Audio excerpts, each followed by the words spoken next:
This is the 2024 Keystone Bullet Crossfire, the 2290 bunkhouse with an outside kitchen, refrigerator, stovetop,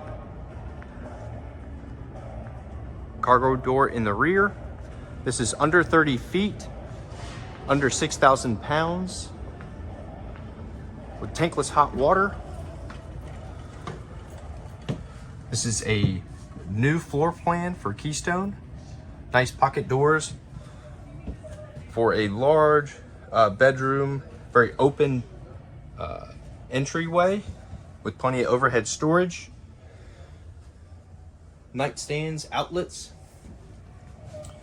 As we enter, there's the L-shaped kitchen with a foldable countertop for a little extra space, U-shaped dinette, storage options underneath. Of course, this will drop down and make a bed.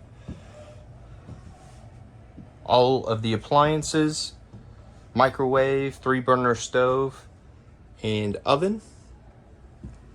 Convenient drawer space under the sink, under the oven, any utensils you might have, as well as some customizable pantry space. We have our 2 bunk beds,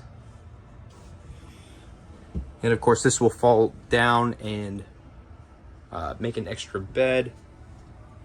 It is in the up, so to show off that versatility in the cargo space. And then we have our corner bathroom with our upgraded sliding shower stall, as opposed to just a shower curtain.